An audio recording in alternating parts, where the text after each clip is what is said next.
Hi everyone, and happy new comic book day. I'm Adamando from Not of This Realm. Thank you for coming back for another comic book haul, and if you're new to this channel, welcome. Here are the books I picked up for August 21st, 2024. Trust me when I tell you that my ranking for this week will surprise you because I definitely did not expect it to turn out the way it did. Coming in at number 4 is Predator vs. Black Panther number 1. I think the story and artwork in this first issue is phenomenal for the most part. The book starts off strong with some beautiful pencils, layouts, and panels, but then abruptly changes to artwork that lacks the same attention to detail and creativity. The writing was very good and really shines when it's focused on the Predator. I just wish the pacing was slower. I think making this issue into 2 would have given the story and characters some time to develop their relationships and motivations. Surprisingly, Wolverine Revenge number 1 is not at the top of my list this week. I've been waiting to read this one since I found out Jonathan Hickman was writing it and Greg Capullo was doing the pencils. But once I read the book, it didn't quite meet my expectations, which is why I put it in the number 3 spot. It's a fine enough issue, but it doesn't feel like either creator's best work.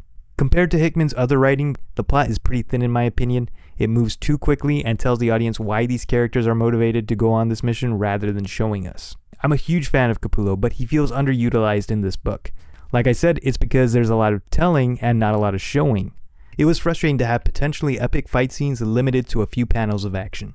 It's not a very strong start, but I'll cut it some slack since it does succeed in setting up Wolverine on a path of revenge. I'll be sure to keep you all updated on how well they do with the next issue. Next at number 2 is Venom War Carnage number 1. I didn't see this one coming, and I mean that in the best way possible. I'm not a big fan of tie-in series to major events, but the Venom War tie-ins have impressed me so far. First off, the writing. I love that the story is good enough to stand on its own without the reader having to know too much about Carnage's recent history as well as Venom War. It also does a fantastic job of making a pretty disturbing story without being very graphic. The pencils and especially the inks are great. They're at their best when there are lots of shadows and blacks. The art coupled with the writing make this book feel creepy, unsettling, and well worth the read. And at the top of my list this week is Marvel's Phoenix number 2. I thought the first issue of Marvel's Phoenix was amazing. It was wonderfully written and the artwork was beautifully done.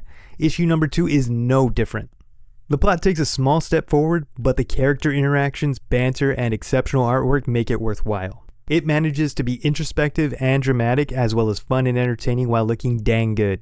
My only problem with Marvel's Phoenix issue 2 is that it was over too quickly. It's a book you want to keep reading, and that makes it my pick for this week's haul. And there you have it, that's my comic book haul for this week.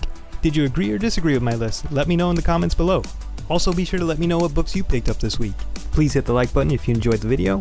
I'm Admando from Not of This Realm. Be safe and take care.